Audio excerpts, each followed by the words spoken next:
right? I mean, you already have an idea, you already have a point of view on what you think the government can and can't do. And so what this class is going to do is kind of really define, give you an opportunity to say, okay, I fit into this category. Because I'm not going to try to convince you one way or the other, right? I'm going to give you both sides of the story. And basically, one side of the story says the government can do help, they can help people, they should be the one who steps in, they should be the employer of last resort. If you can't find a job, the government should hire you. And when things are slow, the government needs to speed things up. When things are too fast, the government needs to step in. And all that, right? So it's a lot of very, very government, and government can solve all the problems, or at least can help a lot of the problems. And the other point of view is that the government just messes things up. And when they do things, by the time they get them done, it's too late anyway. And when they try to help people, they end up helping the wrong people. And so we're better off with sort of this leave it alone and let the economy, let people work it out themselves type of mentality. So those are conflicting, right? And so that's one school of thought is what's called Keynesians. Now Keynesians would be more like, now what we would think of it is leans a little bit more towards socialism, but they're not socialists. Okay, there's a big difference. And if you want a class on socialism, then this isn't going to be the class for that, okay? You'd have to take, I'm just teaching 2 schools of thought and maybe a little bit of a third school, but if you want to find out about, Marxism and communism and socialism, they probably will we teach those courses in political science classes, but that's not us, okay? We really teach more of the United States system, and we don't have a socialist system. We have a mixed economy, which you guys learned right at the beginning of class. Okay, so that's what I teach. There are times the government should step in, and we talk about those as free market breakdowns. The question is, when do they break down? Okay, and how do you define them breaking down? Because that's when the capitalistic or the United States economy people would say the government needs to step in during these free market breakdowns. So it leaves a little bit of subjectivity, but I at least want to define the schools of thought so that you kind of know where, just like where you fit in. Okay, I don't know if I told you guys this, but when I was in grad school, I was with there were 2 guys that would talk a lot about politics. And I was, 25, 26 years old, and, grew up, I'm the youngest of 7, and, 4 kids in 1 bedroom. I didn't grow up with any money. And so I kind of had my little points of view. But I didn't really get engaged in their discussions because one of them was probably one of the smartest guys I ever met, and every time I opened my mouth, I just felt more stupider, right? So I was like one of those people where I don't say anything. And the other guy was working for a politician. So these guys were like way up here, and I had my points of view, right? And I never said much. And then one day I said, "This is what I think." And they pointed at me, "Oh, you're like this, you're this, right?" And I was like, "Really? I didn't know that." Because I didn't grow up being really political. And from you guys, your standpoint, I don't think it's fair. I really don't think it's fair that you're supposed to pick a political point of view when you're at your age. Like I said, I didn't know what I was doing, and I was 25, 26, and all the way up to probably 30. I didn't know. You had my ideas, but nobody should be forcing you to do anything. All right? You should kind of make up your own mind. And it shouldn't necessarily be what your parents think. It shouldn't necessarily be what your grandparents think. It should be like, this is just how you think. This makes sense to you. And so some of the theories that I talk about, that makes sense. Others would be like, oh, that really makes sense to me. And my job is for you to understand both of them and get all the questions right on both of them. Whether you believe it or not, I want you to understand the point of view and be able to circle the right answer or explain the right thing so that you get a good grade, right? And then come back and, maybe for extra credit on one of these, I'll say, on one of the last 2, I'll say, okay, tell me what you are. You've heard a couple different theories, tell me what you think. And then I'll grade you based on how you defend your point of view, not on whether it agrees with me or the person next to you, okay? because you want to be able to defend your point of view. Okay, so hopefully that wasn't too abstract of an introduction. But today what we're talking about is we're looking at a concept called, we're looking at demand and supply, how original, right? But now it's aggregate demand and aggregate supply.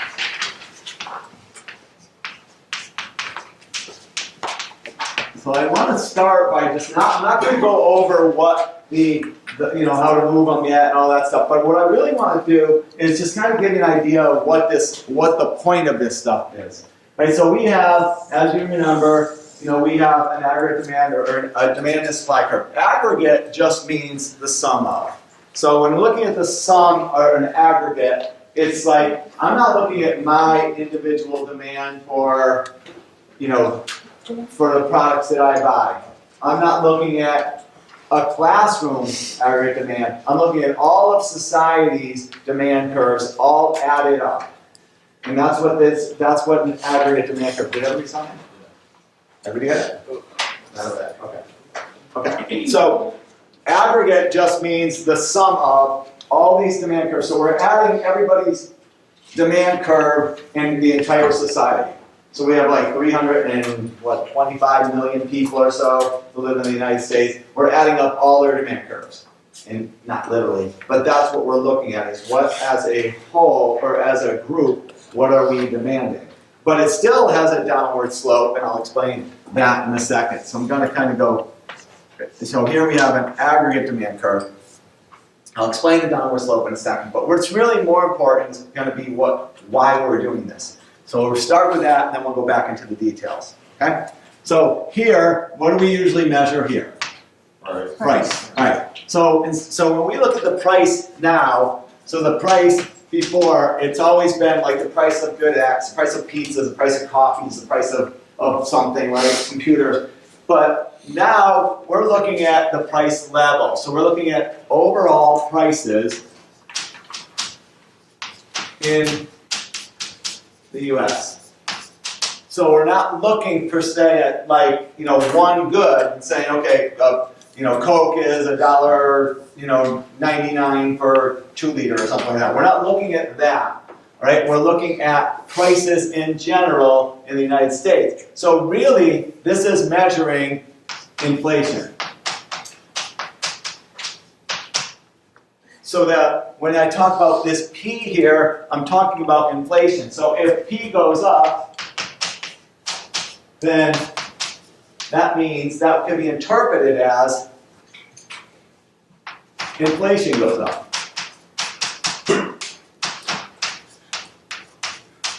And that just means prices go up, right? If P goes down, then that means inflation goes down.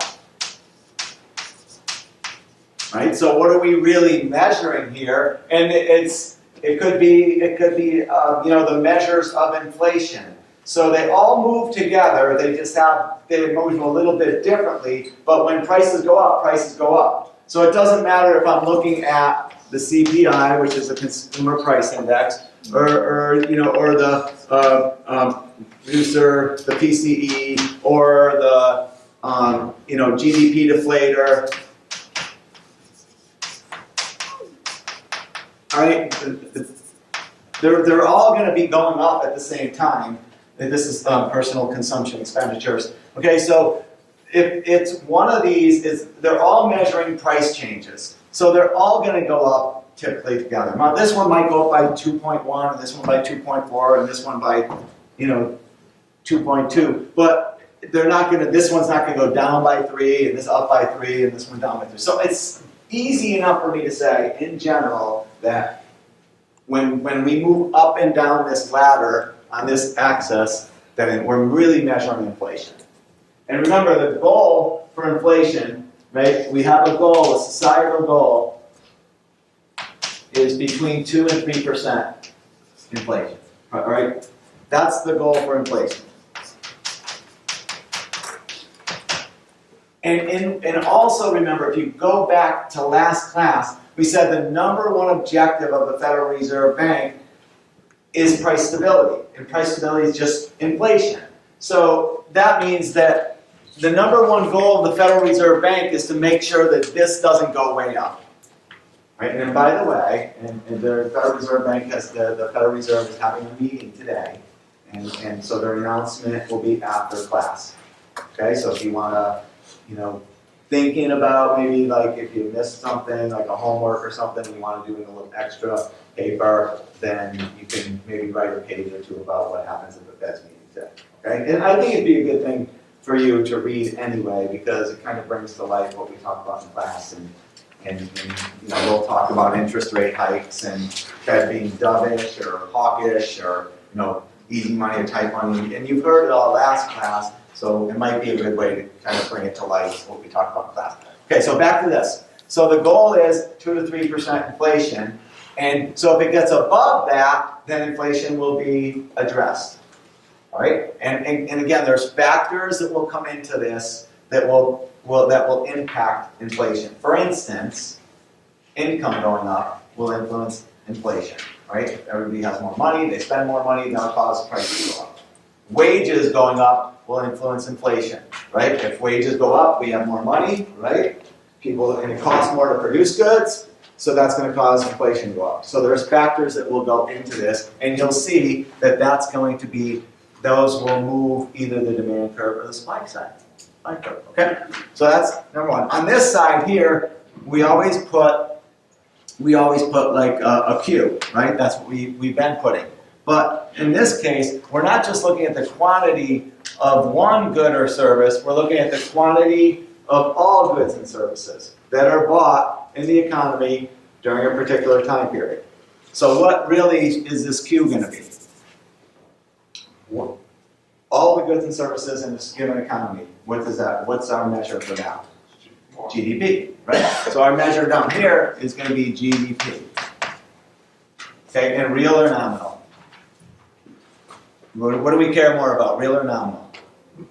Real, okay? So we can assume that's going to be real GDP, even if I don't write it all the time, or put the little R there all the time, it's always going to be real GDP.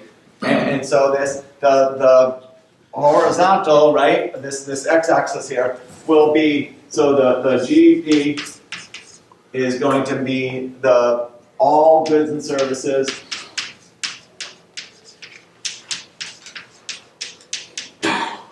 it is going to be produced.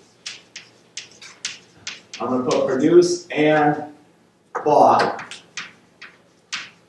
Okay, and just for your reference, right? Produced would be your suppliers, bought will be your demanders. Since we're looking at the intersection of supply and demand, then that means that we're looking at both of these, right? They're not just produced and sitting there, they're actually bought, right? And because then it's when they go into GDP, all right? When you purchase something, that's when, you know, if I have an accounting firm and I'm sitting there and it goes into GDP when you buy my services, right? If you pay me, like I paid my tax person yesterday, right? I paid somebody $400 to do my taxes, okay? And so that's part of, then it becomes part of GDP, okay? That's an accountant that's sitting out there, and so that is not GDP until that service is rendered. So it's both, it's produced by my accountant, and it's bought by me, right? So it has to be both for it to show up on GDP. Does that make sense? Okay, so we just keep that in mind. So it's all goods and service produced or bought in a given time period.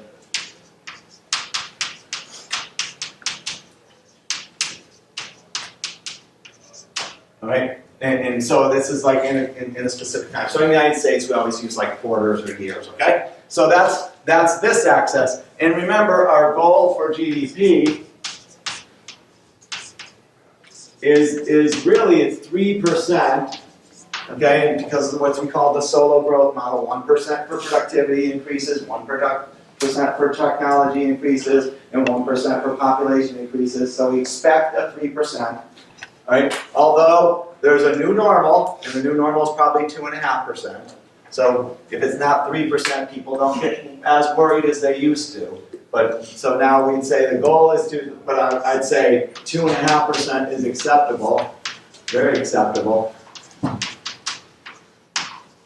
Okay, so that's the goal here. So we're measuring GDP here and inflation here. So we got, remember our barometers, our economic barometers, there was one more that was super important to us. We had real GDP, we did the whole, section on real GDP and GDP and all of, how to calculate it. Then we did inflation. What was the other one that we did? Unemployment. Right? So we gotta find a way to get unemployment in here. And the easy way to get unemployment up here is that unemployment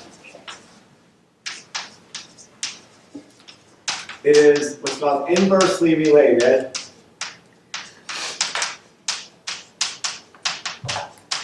to GDP. All right, so that means when GDP goes up, unemployment goes down. And if GDP goes down, unemployment goes up. So that means we start here with GDP, we'd say, all right, here, we're going this direction, right? As we move this way with GDP, we're going up. Right? So for instance, if I'm looking at GDP, this could be 0%, this could be 3%. All right, and then you can go backwards with GDP, that's called a recession. So if they went here, for instance, it would be negative 1%. So we measure along this line, but notice our numbers are getting higher as we go this way. Right? With unemployment, we can put it over here, and we're going to start at 0 here. And so as GDP gets higher and higher, unemployment goes down to 0. And then unemployment, let's say when we're at negative 1%, maybe the unemployment rate could be 10%. So we're going this direction, so we're increasing going this way with unemployment, and we're increasing going this way with real GDP. So our goal, for instance, would be somewhere in the middle, where we'd say, okay, 3% with, and then remember we said like 5% would be a good goal for unemployment. So you can see how we're going that direction now. So as GDP increases, unemployment decreases, or as GDP decreases, unemployment increases, which is basically that's what I'm saying here, inversely related. That's called Oken's law. Okay, and it just means that these are inversely related. It's not Oken's one of a million economists who have proven that. Okay, I mean I've even proven it. Okay, and it's just all I have to do is look at data and you see that they go in opposite directions. He's just the one who put his name on it. And he got there first, right? He did it, and he's older than me. So, but and I don't, and it's too long to say Pantusko's law, right? It's just too many words. So Oken's like a lot easier, right? Plus they'd be like, who's that guy? Right? But all right, so that's called Oken's law, all right? And so what we have here is we have the real GDP, the unemployment rate, and the inflation all together. And remember, our goal here, our goal of unemployment is, I'm going to say 5%, but it's, right now we're at 3.9%, so we're way better than our goal. All of them are right now are better than our goal. There was a survey that came out yesterday, and it said like how many people are happy with the economy, and it was 71% are happy, 4% didn't know, and the other ones were not happy. So anyway, the people are really happy. You should be happy with the economy right now. The economy's doing really well. Okay, as far as what we look at for barometers.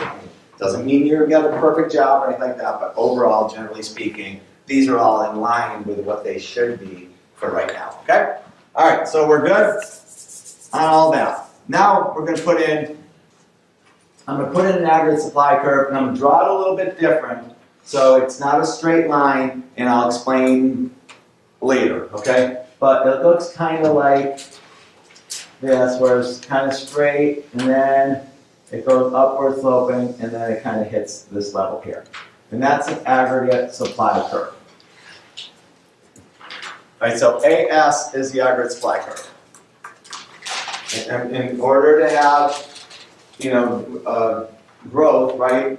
If we could all go out and want more stuff, but somebody has to make that stuff. So there has to be, supply has to accommodate demand. And up until the 1970s or so, no economist really focused on the supply curve. They all focused on the demand curve. So focusing on supply is a more of a newer concept, but it's an important concept that we'll get to. But I'm going to start by focusing on demand, and for right now, we'll just look at, there's a supply curve too. I don't want to just leave it up there like a demand curve, but we'll talk about this more later. And all this means here is at some point, prices will drop, right? Let's just say the demand curve shifted all the way down here, all right? It like really dropped. Okay, so we're like in a depression. Well, at some point, prices will sort of hit rock bottom, and they're not going to go any lower. That's why it kind of, prices aren't going to get any lower than this. And that's why it's horizontal here.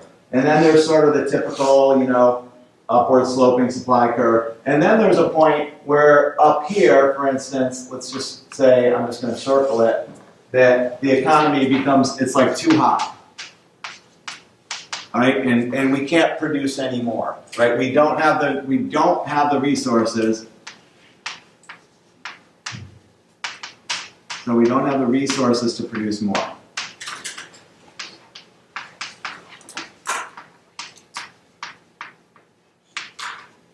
So at that point, it doesn't matter what happens to demand, all increases in demand will just increase in prices. It's not going to do anything more to output because we can't produce anymore. Everybody who wants to work is already working.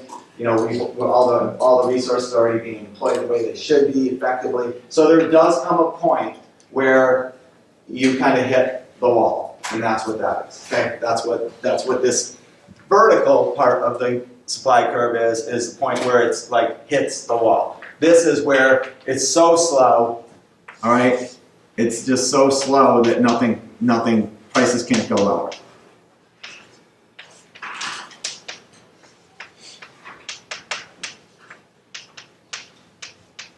Okay, so that's the two extremes, all right? And again, one of my favorite classes is teaching about supply curve because it's a cool thing, it's a good thing that most of you guys will take with you. You'll see it brings in like all this international stuff, all this trade stuff, all wages, all right, all capital and technology. It all kind of funnels through supply.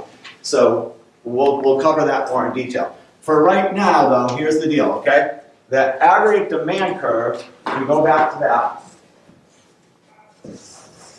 the aggregate demand curve is based on people spending money. It just makes sense, right? People are demanding money. So aggregate demand is based on spending. Well, who spends? Right? So if you get this conceptually, it will make things a lot easier, right? So who's spending the money? Well, it's not one person, right? It's people, it's consumers. And we said before that consumer spending is the largest chunk of all spending. So if you look at the number one spender, it's consumers. So, okay, so here's our C. Consumer spending is number one. Who's the next? What other group spends money? Businesses, right? So when we do business spending, that's called investment.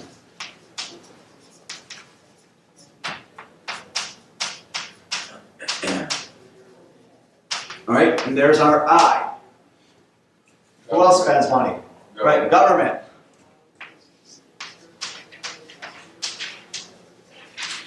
So the government spends money, there's our G.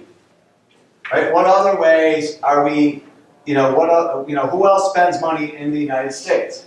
Foreign investors. Right, foreign investors, right? So we have, when we export, right, that means foreign money comes in, so they're coming in here, so we have companies that export, or we export to, so we'll put exports in here.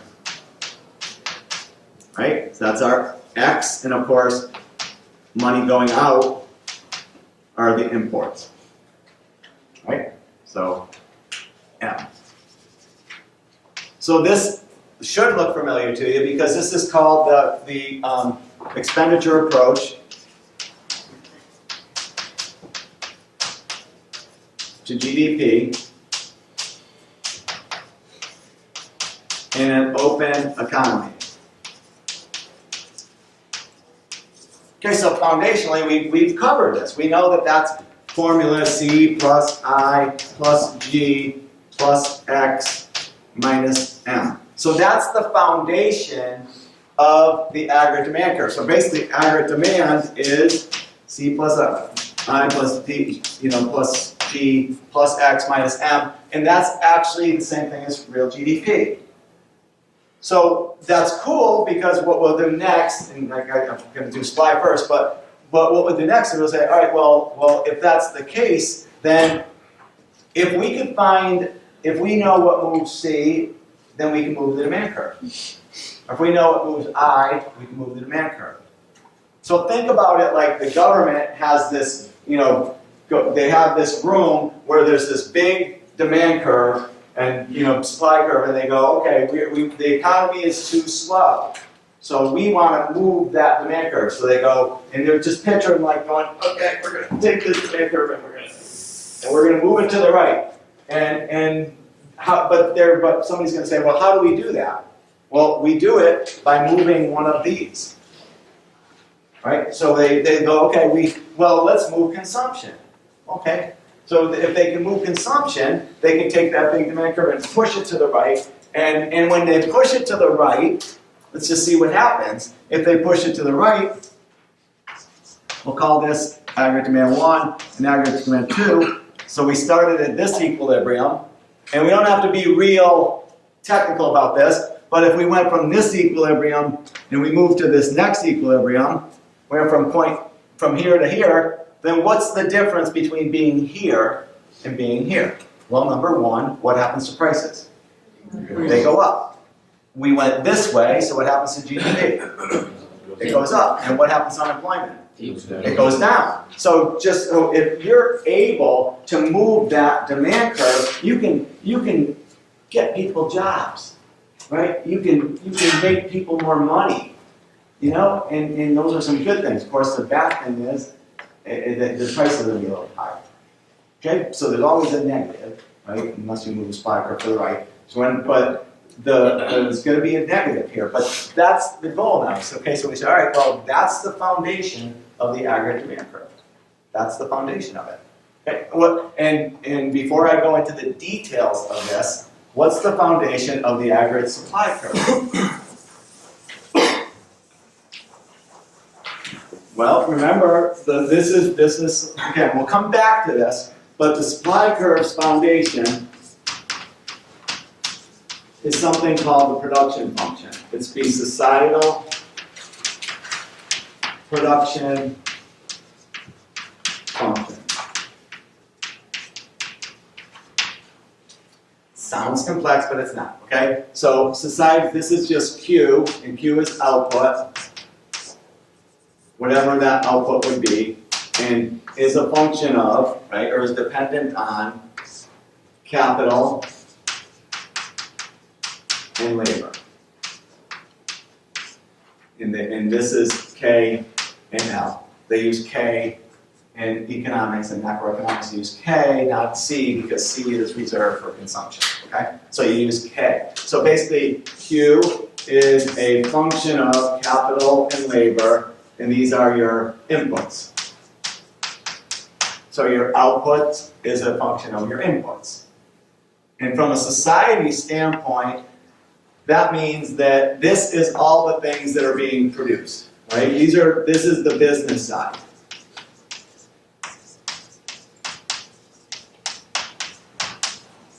And otherwise known as the supply side. So the business side goes into here. So let's look at K. K is just capital. So just some things that would be, that would kind of come in here, right? There's other things that would come in under capital would be like technology. Remember, capital is just equipment. That's all it is. It's all the stuff that's needed to build the product. So in our classroom, our capital would be the boards, the desks, right, the chalk, the computer, right? All that's capital in order to produce a product of education. In an automotive plant, it's going to be different, right? They're going to have all these machines and this technology, and that's all capital.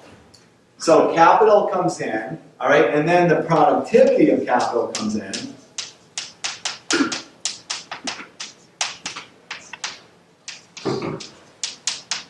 And of course, the cost of capital comes in. So we have to look at all of these factors, and that go into capital. So when we deal with supply side, we're going to look at all of these. All right. So these things, remember, these are different. Technology and productivity and all that stuff. That's different than a consumer spending money. Right? This is just you're spending money. This is what's going on the business side of this. So there's a big difference. The labor part of this has the same thing. We look at productivity and the of the labor, right? And then the cost or the wages, right? And so these things are factors. All right. So if I was to say, what influences the supply curve? And I bring up, but what about foreign trade? Like us trading and opening up having free trade with other countries. Would that influence supply or would that influence demand? Okay, so let's just say this is probably that whole bringing free trade in and foreign, having good deals with foreigner, with international trade deals. All that stuff is going to enter into our macroeconomic model through the supply curve. Okay? Now, is that going to result in lower prices to us? Yes. But remember, if the supply curve shifts down, right? If it shifts to the right, then we might end up at a new equilibrium down here. And what's the difference between this equilibrium and this equilibrium? What happened to prices? They went down.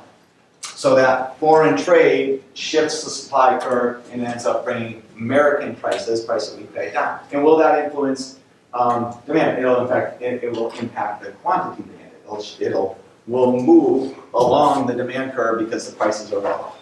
Okay, so all that stuff it works out. Okay, so my point of this is that we'll put this on the back burner for a little while, but this is what's going to influence the supply curve. So we have C plus I plus G plus X minus M, and here we have Q is a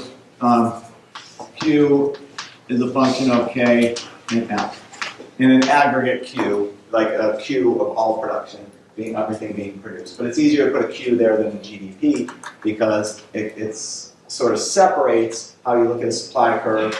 And a supply curve, we're looking at the individual companies. Okay? All right. So how are we doing so far? Is everybody okay with are we good so far? Yeah? You understand where we're going with this? Okay. All right, good. So let's now we actually will go to the notes, right, that I'll post when I get back to my office. But now we're going to look at this aggregate demand curve. So let's kind of zoom in on the aggregate demand curve. And we're started by the shape of it. Remember, we have prices here, we have GDP here, and I'm not worried about unemployment. But this aggregate demand curve. The first thing that you notice is it's downward sloping. So there are three reasons why the aggregate demand curve is downward sloping. Okay, 3 theories, and I wrote them all on your notes, so you don't have to rewrite them. So the first one is that. We'd say that, and basically what the question is, why is it that when prices go up, consumers are less willing to buy American goods? That's really what by saying that this is upward sloping, so if we went from A to B, I'm asking the question now, why is it that when prices go up, people will be less willing to buy those goods? And first answer would be, maybe they'll buy foreign goods, right? So that's called the international effect. Right? So why is it that in the international effect just says that as American prices go up, people will buy foreign goods, so they'll buy less American goods. It's all logical, right?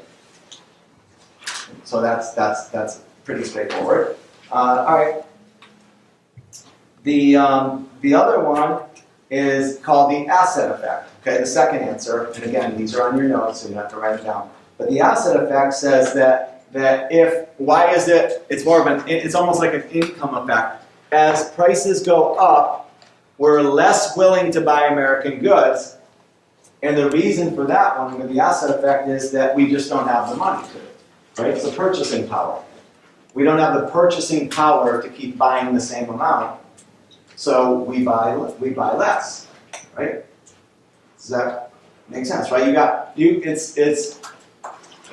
goes back to, let's say that you have $40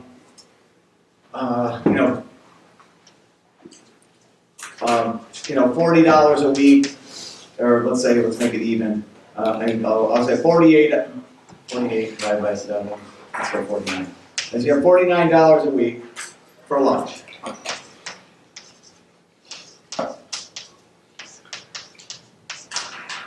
Alright, so that means that you could have lunch every day, so you get 7 lunches, or you spend $7 a day on lunch. Right? So just assume that lunch costs $7, that means I can eat for 7 days. Okay, so I have $49 that I'm having in my budget for lunch. Lunch costs $7, I can eat all 7 days. Okay? So what would happen if lunches went up in price to, let's say, $12? Then what happens? How many lunches can you buy now? 4. All right. So what happened here is because the prices went up, the quantity demanded went down. Why? Because I just couldn't afford more, and I just can't afford to pay, for that many lunches. So I only can buy 4. I can only buy 4 now because that's all I have the money for. Okay. That's called the asset effect. That's called the asset effect. Okay, so there's 2, right? So we have the asset effect and the international effect. The third one's called the interest rate effect. And as prices rise, interest rates rise. And so this is a little bit more complex. Okay, it gets more into theory. But it basically, this time it says that if prices go up, interest rates go up, which we know, right? And if interest rates go up, our consumption falls, right? Investment falls. So we can't afford as much because interest rates went up. Okay? We just don't buy as much when interest rates go up. Okay, so those are the 3 main theories as to why the demand curve is upward sloping or downward sloping. But that makes sense, right? I mean, you don't even need a theory. Right? Those are just there to give you something to look at. But it makes sense that if prices go up, you're just not going to be willing to buy as much.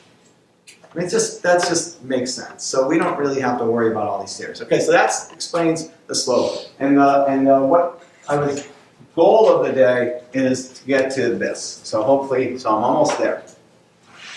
So now let's look at the fact that we know this demand curve is downward sloping, but we want to figure out how to move the demand curve. So we're going to start with what we think is the most important way to move the demand curve is to impact consumption. So holding everything else constant, right? So if we have C plus I plus G plus X minus M equals real GDP or aggregate demand. Okay, so if I hold everything else constant, 1, 2, 3, all these constant, and I increase consumption, then aggregate demand will increase or shift right. Does that make sense? You guys with me on that? Because this is the foundation of this. Or is that cool? So if we can increase consumption, then the aggregate demand curve can shift to the right. And we already said when the aggregate demand curve shifts to the right, unemployment will go down, which is awesome. And GDP will go up, which is awesome. then prices will go up, which isn't as awesome. So that, but this is the effect of consumption going up. So you're a politician, and you know that people care a lot more about having jobs than they do about prices going up by 2%. So your goal as a politician is to say, well, I would love to increase consumption. I would love to get that thing pumped up so that when I go to get reelected, the economy is doing great. Because that's what people look at. Are they working? I mean, that doesn't matter. Everything, all it really matters is are people working, right? If they're working, I'll get reelected, right? It's almost, if you look back in history, the economy is one of the biggest players in presidential elections, right? It's like there was, James Carville was the one who quoted, when Clinton was going against the first George Bush, he quoted, "It's the economy's stupid," right? And it's like, why, what do we care about? Basically, it's just the economy, It's just the economy, all that matters. So that matters. So, all right, so hopefully you see the value of this. So consumption is a function of what? What causes you to spend money? What are some factors that would influence you to spend money? You get a better job. Okay, so a new job leads to what? More money. Income, right? So number one would be income. So we start with that. Easy study, right? If you want to determine somebody's spending, look at their income. Right? It's almost like you want a correlation, that's a correlation. Somebody's money, they go up, income goes up, spending goes up. Income goes down, spending goes down. You look at people across the board, the number one factor in determining how much somebody's going to spend is how much money they make.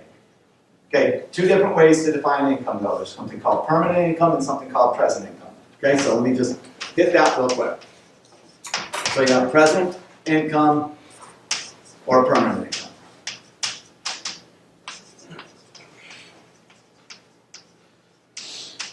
And permanent is future, present is now. Okay, and you could also say future or earning potential.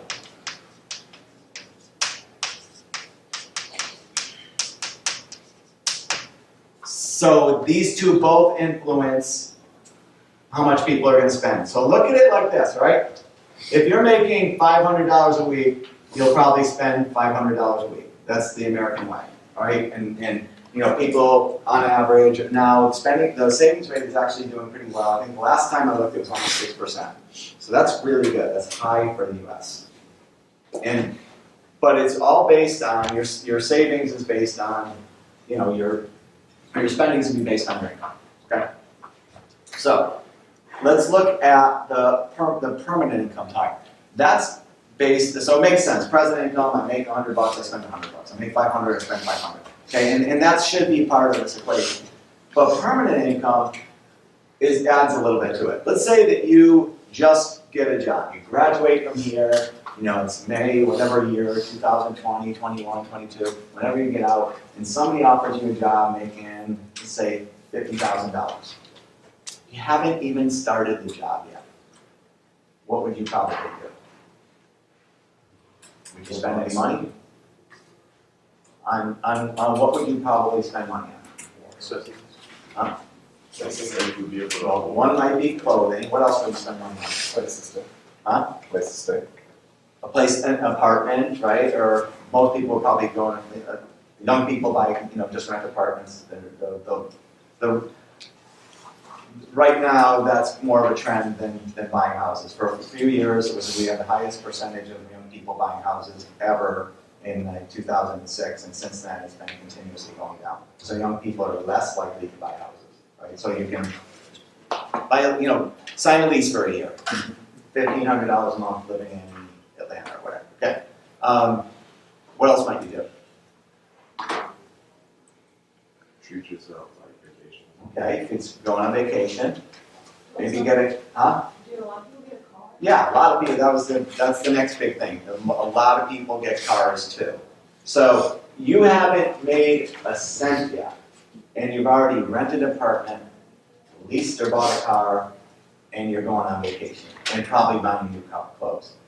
Well, that contradicts present income because you're not making anything more. But your future income now is kicking in.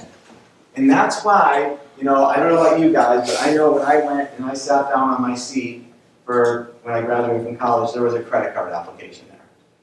So the credit card company got in there and they put applications on our seats. I'm thinking, why would anybody want to lend me money or think that I'm a good creditor? I had no money, right? And couldn't have been more broke.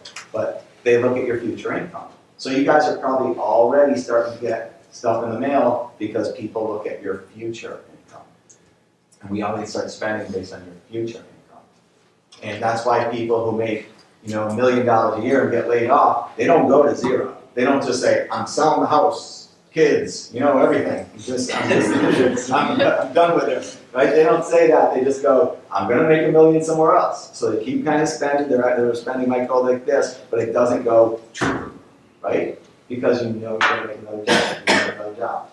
And so your spending is based on your permanent income. It's a track of what you think you're going to make in the future, right? I'm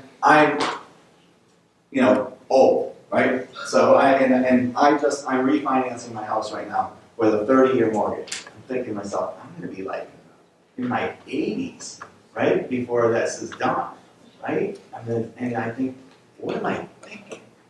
Right? And why would a bank lend me money? Because I'm not going to work that long. But the point is, they do it. You do it because you think you're going to pay these things off in the future, right? You base your current spending on what you're going to make in the future, right? And so that's why you see these people when they get the big contract, they spend, and they shouldn't do that because these things are. But that's what most people do. Okay. All right. So we're good with that. Income, number one factor. I'll ask you a test question on each one of these. Okay. That's why I ask them, just because they are different. The number two factor that would impact how much money you spend would be what? Prices. Prices are already here. So we can't. Good point though, okay? But prices are so important that we put them on this axis. So they're implicit in our model, okay? What else matters to you when you go and spend money? Quality. Okay. So products, but products are tough to determine because then if you look at a certain product, it's like what product? That becomes more micro, right? So from a macro perspective, what other things would make a difference? Well, I'm going to go on a limb and say taxes, because remember when you get your paycheck, what's the first thing that gets taken out? Taxes. Taxes. So the more taxes they take out, the less money you have to spend. And so that affects consumption, right? Third one would be, but that makes sense, right? So taxes go up, what happens to consumption? They go down. So that would be a negative impact, right? To increase in taxes causes they go in opposite directions. So there's a negative side. What about income? Positive or negative? Positive, right? Income goes up, consumption goes up. What about interest rates? When interest rates go up, what happens to consumption? It goes down. So they go now negative. They're negatively correlated. All right, negatively correlated. So that's another negative. Another one that they actually measure, I think it's the University of Michigan does this, is consumer confidence.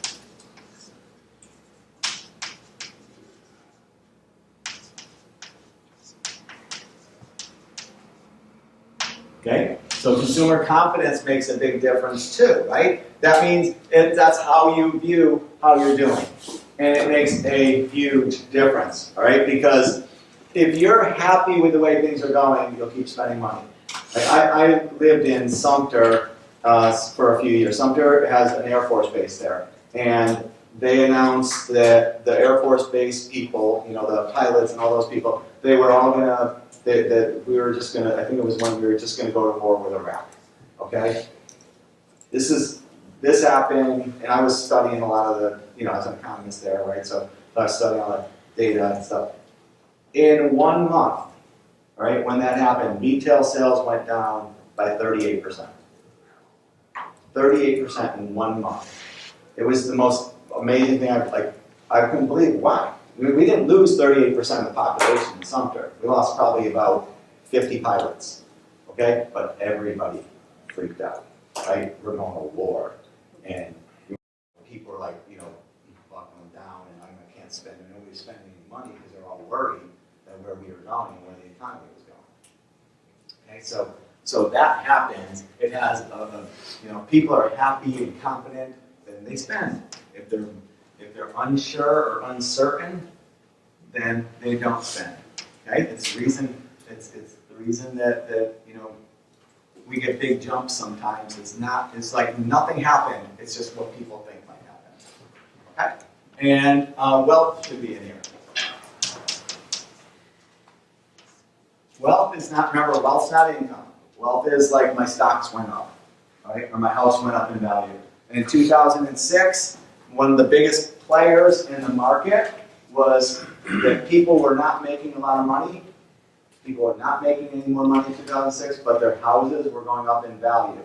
And so what people were doing is basically, they're using their houses as an ATM. People were doing home equity lines and spending all of their equity in their homes because the money was there. So their income didn't go up at all. What went up is their wealth went up. Because you buy a house for $100,000, now it's worth $250,000. You think, I have $150,000. I'm going to spend some of that. That's not income, that's wealth. And same thing's true when I told you last class about Christmas time this year. We have really bad first quarter results.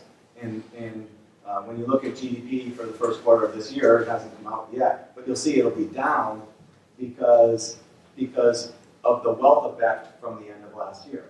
People didn't spend as much because the stock market got hammered at the end of the year. So people stopped spending. So that means that this makes a difference too, positive and positive. Okay, so of these, which one does the government control?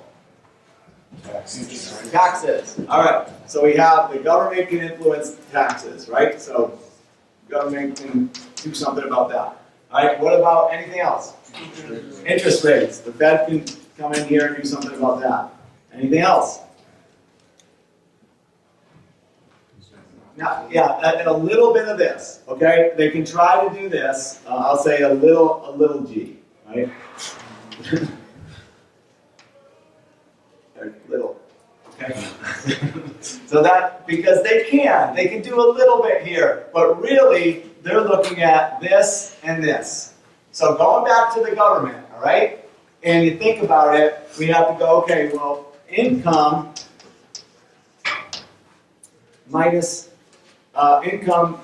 taxes is equal to, it's called disposable income. Take-home pay. It's just called take-home pay, right? We all get that when we get our paychecks. Okay, so you get this disposable income. And this is positively correlated with consumption, right? This goes up, consumption goes up.